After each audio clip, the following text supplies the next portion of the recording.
of that condensed form of the chromosome, showing the two sister chromatids of the chromosome. And in this structure of the chromosome, we had seen the two sister chromatids. Then we had also seen that these chromosomes were discovered in 1882 by German scientist Walther Fleming. And these are the organized structures of DNA and protein from the Greek word where it means chroma, color, and soma means body. So, in most of the organisms, these chromosomes are arranged in pairs in the nucleus of the cell, and for the humans, we have 23 pairs of chromosomes. 23 pairs, that means 46 chromosomes are present in our body. Next, what is chromatin? The same, those condensed form of the DNA of the chromosome are now converted into thin thread-like structures which are composed of DNA and proteins. So chromatin, the DNA gets decondensed at the end of telophase and it is looking long thread-like structure which we call chromatin. So chromatin is a mass of genetic material which is composed of DNA and proteins. And here you should remember the proteins, most of them which we are talking here about, which are 60% of the nuclear material is the histones. So histones are the packing proteins around which the DNA winds. So this chromatin, which is located in the nucleus of the cell, in which the DNA has to be present in a compact manner, less voluminous. That means it's a long macromolecule, long strand of DNA which has to be packed in that small nucleus, which is about only 6 micrometer in case of the humans. So to compress this DNA, we have these packing proteins called as histones. So you can see here that how we have this double helix of the DNA, and this double helix of the DNA is spiral twisted like a spiral, where the backbone of the DNA is made up of the phosphate and sugar, which is pentose, that means 5 carbon sugar. So this DNA is a double helix of phosphate and sugar.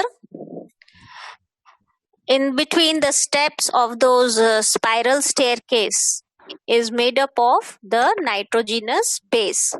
So you can see on one side that red color ribbon showing one of the strands backbone. Can you see? Yes, ma'am. And okay, and on the other side we see the other strand of the double helix DNA, which is represented by that blue strand. So these two strands are made up of phosphate group, which is attached to the sugar group, and a sugar phosphate backbone, which in turn in the center is having the nitrogenous base, for which we had said that we have 4 nitrogenous bases, as you can see on your screens: adenine, guanine, thymine, and cytosine. So remember that these 4 bases have pairing with always adenine with the double bond with thymine, and guanine triple bond with cytosine. So as you can see on your screens, how thymine is always pairing up with the group adenine and guanine with cytosine. So this is the base rule which we were discussing yesterday. Always on the phosphate sugar backbone, adenine with thymine and guanine with cytosine. It is fixed. That is why when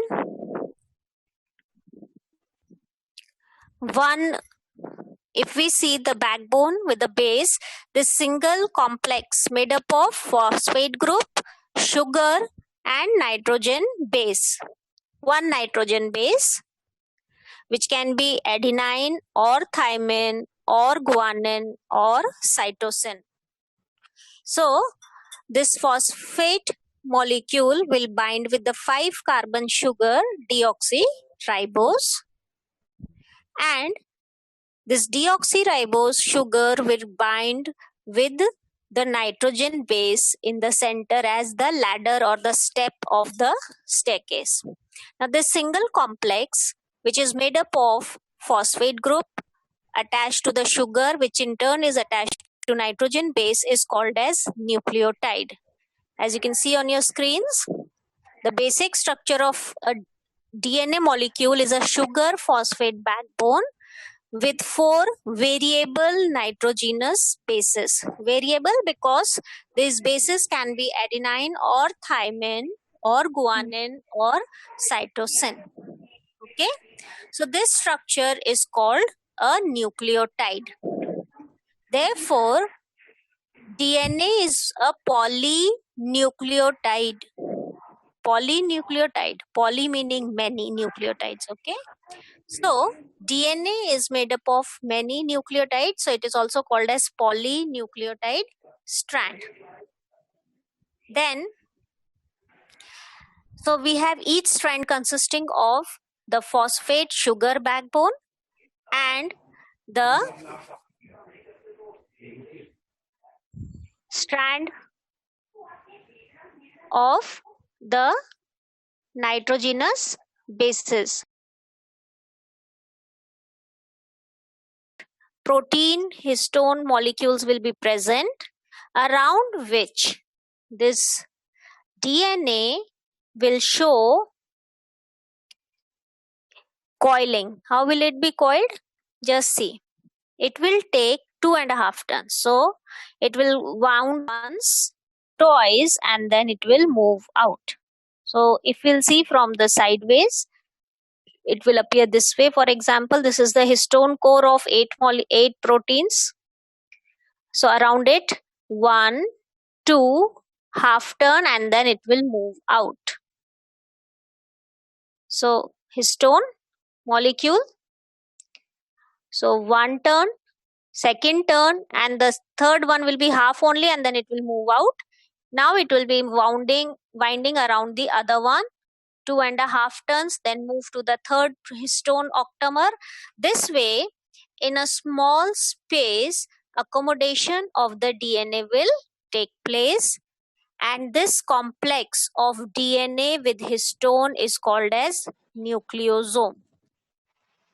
Okay, nucleosome is made up of DNA wrapped around 8 histone protein molecules. So this complex of histone octamer plus DNA form a nucleosome. Okay.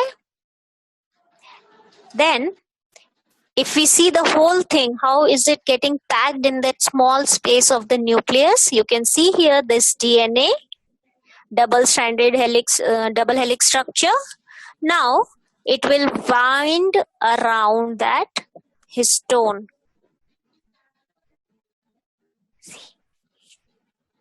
Can you see? And this way, this DNA is getting coiled around histone molecule. In turn, these nucleosomes Now we'll show again coiling. So now these histones which are now having wrapped DNA around them, you can see now how the histones are getting packed together closely. They are arranged close to each other this way with the wrapped with the wrapped DNA. Okay. So this way, after getting arranged in a still smaller fashion, they will coil over each other and super coil over the whole of it. How the telephone wires used to be in earlier days, that way. The telephone wire, this is coiling, and this coil only will coil over itself. So this way, coiling and supercoiling will now result in accommodation of the genetic material in the nucleus. You can see on your screens how the DNA is getting packed with the histone forming the nucleosome. These histones will coil over each other and the whole of the strand will again supercoil.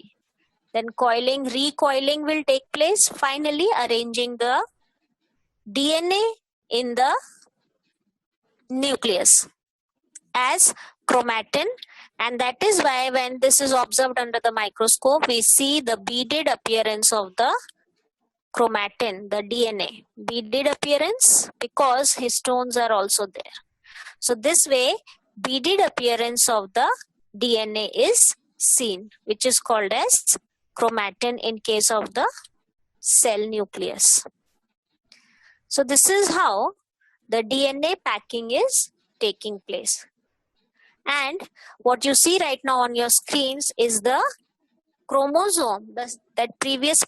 In the previous slide, when we had seen this chromatin, after the G2 phase, when it will enter in the mitosis stage, where this chromatin will get condensed into chromosome, where duplication has already taken place in the S phase.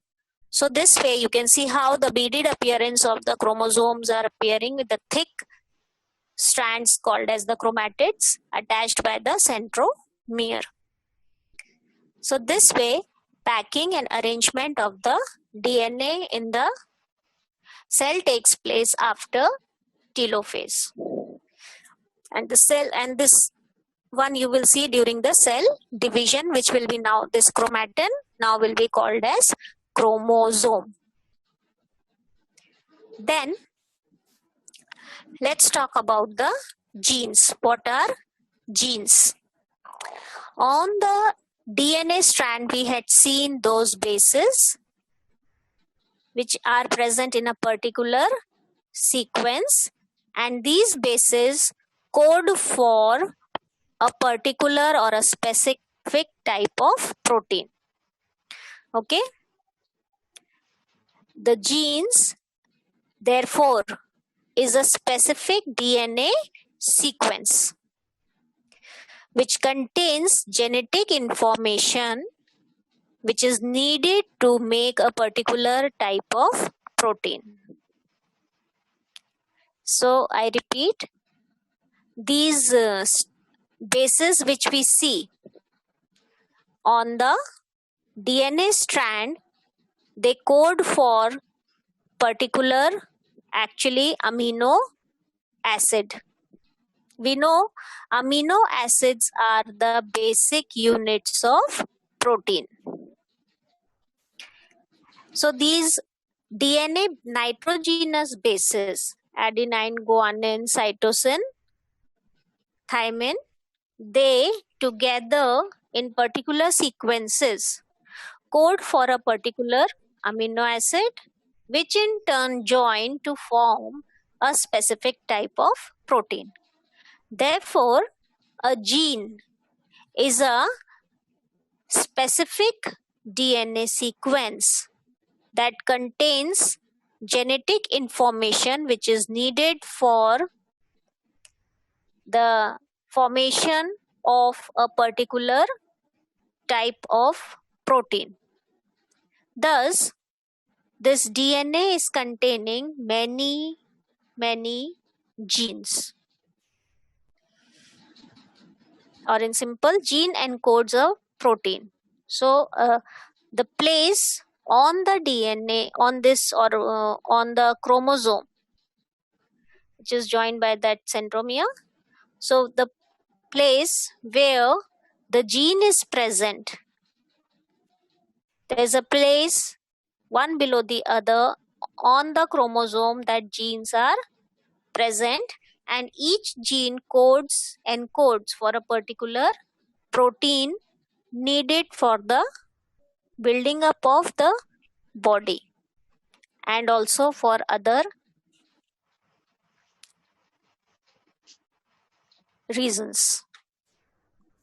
So if you have any doubt, you can clear it, ask me regarding the chromosome or chromosome structure. If you have any doubt, you can ask me your doubts quickly. Otherwise, we'll move on to the next topic. Is it clear regarding the DNA structure? It is important to remember the full form of DNA, that is deoxyribonucleic acid. Know what is nucleotide. Nucleotide comprising phosphate, sugar, and a base. These three together form one nucleotide. Like this, we have many nucleotides forming the DNA strand. So we call it as DNA as the polynucleotide strand. Then we had seen how packing is taking place by coiling and supercoiling of the DNA with histones, which are present in the cell.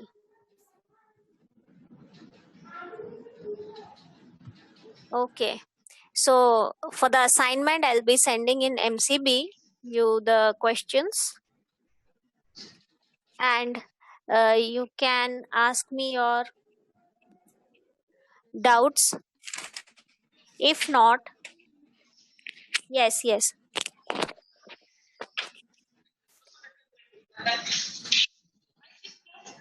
that can be no, that cannot be. That issue can be solved later.